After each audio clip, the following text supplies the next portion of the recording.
রক্তাক্ত রাজপথ, উত্তাল স্লোগান আর অধিকার আদায়ের এক ভয়াবহ লড়াই।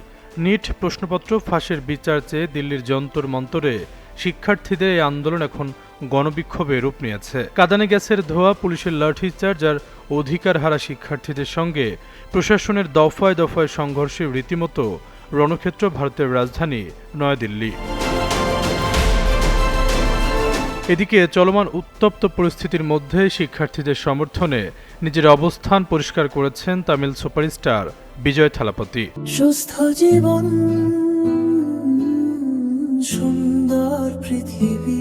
কেন্দ্র সরকারের তীব্র সমালোচনা করে তিনি অবিলম্বে নিট পরীক্ষা বাতিলের দাবি জানিয়েছেন। একই সঙ্গে চিকিৎসা, শিক্ষা সংক্রান্ত সব বিষয়ে রাজ্যগুলোর পূর্ণ ক্ষমতা নিশ্চিত করার আহ্বান জানিয়েছে দলটি।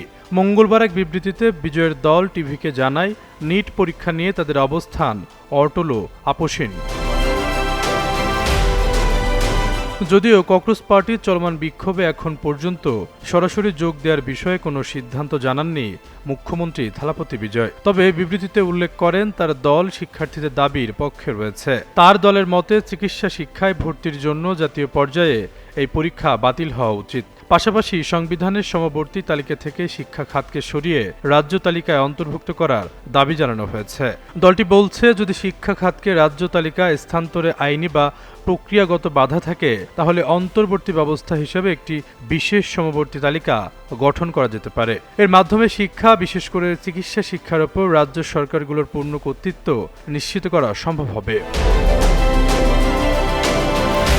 বিবৃতিতে প্রধান বিরোধী দল ডিএমকের নাম উল্লেখ না করে তাদের আক্রমণ করেছে টিভিকে। দলটির অভিযোগ, আমরা নিট বাতিল করব এমন প্রতিশ্রুতি দিয়ে ভোটের রাজনীতি করা প্রতারণামূলক। টিভিকে বলছে তারা কখনো এমন রাজনীতি করবে না। রাজনীতিতে পা রাখার পর থেকে দেশের বিভিন্ন সামাজিক ইস্যুতে সরব হয়েছেন এই অভিনেতা। সেই ধারাবাহিকতায় শিক্ষার্থীদের আন্দোলন নিয়েও নিজের অবস্থান স্পষ্ট করলেন বিজয় থালাপতি। আশরাফুল ইসলাম, যুগান্তর নিউজ।